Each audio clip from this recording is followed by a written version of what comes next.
Hey guys, and welcome back to episode 21 of Divine FM. This week I'm going to be talking about stepping into your power and taking accountability. It doesn't always seem positive, I guess, the term taking accountability. I don't know why it has to have such a negative connotation towards it, because I think being able to take accountability is a sign of strength, and it is one of the key tools that I've used myself to help me grow as a person and to help me mature and understand myself as well as other people around me. And so I guess I just wanted to talk about how it's been affecting me in my life, just the concept of learning how important it is to look at yourself from an outsider's perspective and try to, I don't know, be able to basically give yourself grace, but also accept that there's things that you need to change, and taking the action to change them, and not dwelling over the fact that you're doing something wrong, or that you have been doing something wrong, or that there's something wrong with you, not even letting yourself go down the victim path, and staying in that high road, and taking accountability and being able to grow from the situation instead of letting it drag you down, I guess, drag you under. So one thing that is really important to take accountability for is yourself, right? And that not only has to do with how you treat others and how you're going about your day-to-day life and how you're treating yourself. It also has to do with how you treat your mind, I guess, or your relationship with yourself and your mind. Because I feel a lot of our problems that we have all stem from some sort of trigger or issue.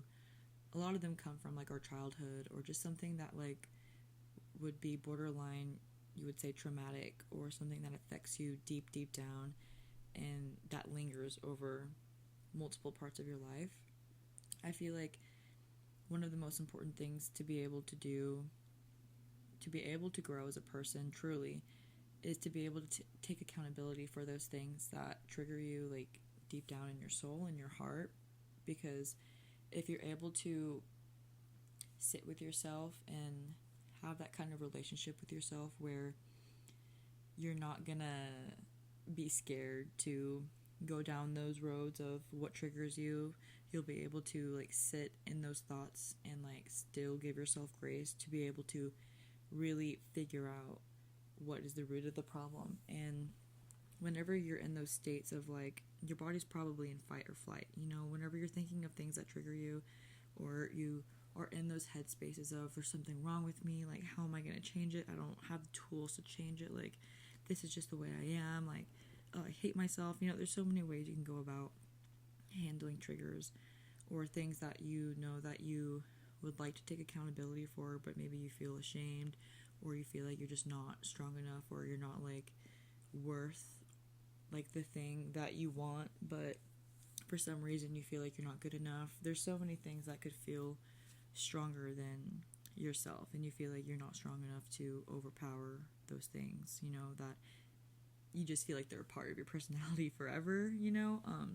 I used to think that for a really long time, and it just took some soul searching and some really harsh reality checks for me to be able to see the outcome of what it's like to take accountability for something that I know that I'm doing wrong and that I would have just had a victim mentality about, and instead I took accountability for it. Let's a good example for me would be my finances. I don't talk about my personal life that much, but I had just a lot of life events happened to me last year, and so my finances were kind of all messed up because I had to change a lot of my plans, and everything just got slightly more expensive for me, and I was getting like I had less income than I was used to, and I had to accept the fact that I wouldn't have more income in the future. And so I totally had to reestablish like what my own personal budget was and like what my lifestyle would be like after having that realization.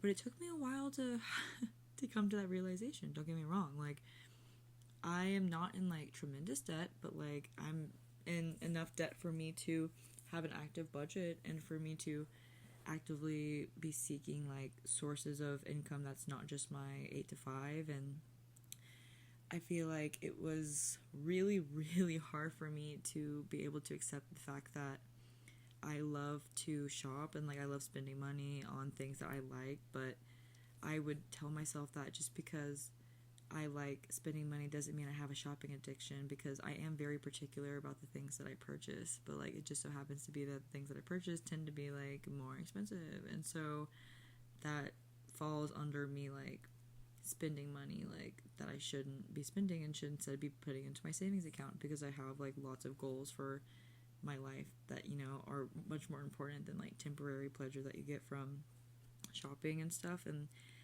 I feel like after I finally let myself just sit for a while, I guess, in the shame of realizing that I was spending my money irresponsibly for like quite a while, that I just had to buckle down and, you know, change my ways. And I had to actively start like not letting myself, you know, get coffee or just go shopping with friends, or letting myself like, I don't even know like what I would even spend money on. I just know that I just stopped spending money on everything. I just really started like only like working and going to the gym and coming home, and like I guess also I stopped eating lunch like out. I like strictly only eat lunch like from home, and I don't really eat out at all for the most part, which has helped a lot. And I mean, yes, I would love to like buy more clothes. I love buying clothes, and like a lot of my clothes don't even really fit me that well anymore, but I just can feel in the future that I'll have enough money to budget to get the clothes that I want, so it's fine. But yeah, it was hard to admit to myself that I had a problem with money because I was not reaching the goals that I wanted to reach, and so I needed to take action towards that. And so I did, and it's been like a couple of months now that I've been like actively working on my finances, and like I have a better mindset towards my finances, and I have a savings account now, and I'm working towards like making even more money, and I'm, you know, doing markets on the side, and I have a few different like streams of income that I have, and it's been working for me. And all I had to do was really like change my mindset and take accountability for the fact that I had a problem that I was ashamed of internally. And once I made that jump to just, you know, decide to change, yeah, I never turned back. And it's such a relief, like internally as well. Like it took off so much stress from my shoulders that I knew that I was like quote unquote struggling with money, but I didn't have to be. I was the one making myself struggle with money. And so it just feels so good to like be that next level of myself that I'm getting closer and closer, you know, to like an evolved like ideal version of myself that I want to be. And like that version of myself is like very smart and responsible with her money, so it makes me happy that I'm getting closer to becoming her. So yeah, that's just like one example of how taking accountability can really help with just like your personal life and like feeling better within yourself, and like you're actually growing as a person. Another one, I guess, is like just in general taking accountability for how well you're taking care of your physical vessel as well. This has helped me so much, and I know I've talked about it a lot in the podcast already, like how important it is to take care of your physical health as well as your mental health, because I had started my mental health journey like way before I started my physical health journey, and I feel like my mental health just like skyrocketed, and like how good I felt whenever I started taking better care of like my physical body. And that doesn't just mean like eating healthier and like moving your body physically, like working out. It also means like making sure that I have a good sleep schedule. Like I realized that sleep is so important for me, and like how I feel at work and how I like interact with people. Like I my energy levels are just like not the largest. And so I want to be able to socialize and give my energy to others whenever I'm, out and about during the day, especially at work. I'm a people person. I love to talk. But also, whenever I don't get enough sleep, or whenever I'm just like having maybe an overstimulated night and then have to go to work the next day, typically I'm not the nicest person because I just don't have as much patience and I just feel not 100%. And so I've learned that sleep is so incredibly important. Drinking enough water, being hydrated is so important because you'll notice whenever you don't drink enough water that you're going to start feeling more like more dehydrated. You're going to feel more nauseous, more dizzy, more irritable. And same goes with eating, obviously, too. Like, even whenever I don't feel hungry, I force myself to eat at least like a yogurt or like some cottage cheese or a banana, like literally just some sort of substance so your stomach like is settled. It helps with your anxiety, it helps with your irritability, it helps with just like overall like dopamine, like in your energy levels, of course. Like, so important to take care of your health, guys, because we want to live long, healthy, happy lives with no end in sight. And as long as you take care of your health, I don't really think you need to worry about that as much as if you were not taking care of your health,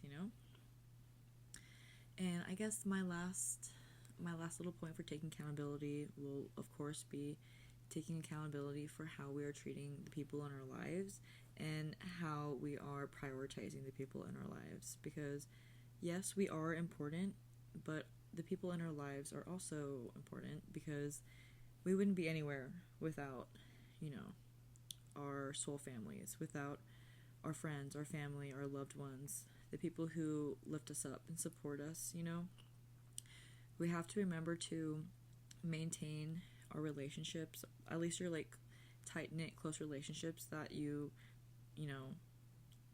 would deem as like very important to you. I've made it a point to really mental note who I deem like as a quality person in my life and who like lifts me up, who gives me energy, who is there for me whenever I'm not actively seeking help but they feel like I would need it, or just someone that I feel that I can go to whenever I'm at a low point and I'll have a safe space to go to. Those are the people that you should continue to prioritize in your life, and actively just reaching out to them like at least once a week and maybe giving them a call, like your grandma, your mom, your dad, your sister, your brother, your cousin, your aunt, your uncle, your best friend. I don't know who else.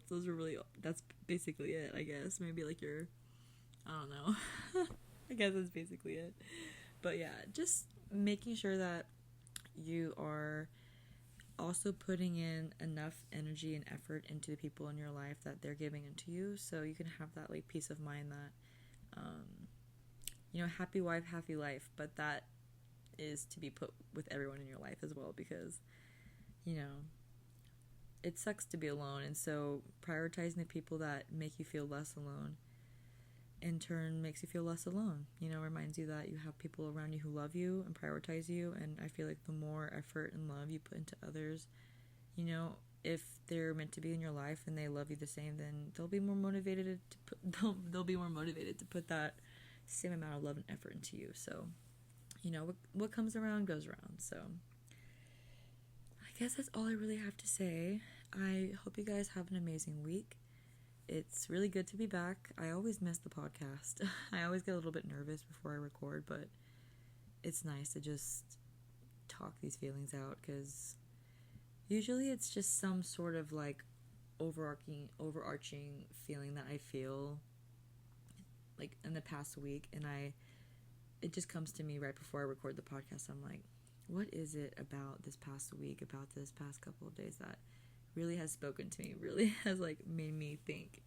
And I just feel like lately I've been reflecting over the fact that like the more that I have taken accountability for my faults and have put action towards like just making it right, and just really trying to live my truth the best that I can, and spread love and light as I shall be, because that's my purpose here on earth. And I think the more that I am just my authentic self And the more that I do what feels right in my heart, the more aligned I will be, and the more that life will work out for me. So I feel like the same applies for everyone else, obviously. Like, whatever feels right for you and what feels right to your heart, and like, regardless of what your ego tells you, I feel like that's what you should go with, because, you know, we're only here for so long, and so it's not really worth, you know, hurting others, or just like, I don't know, putting others down whenever there's so much good to spread, so much love and light to spread. So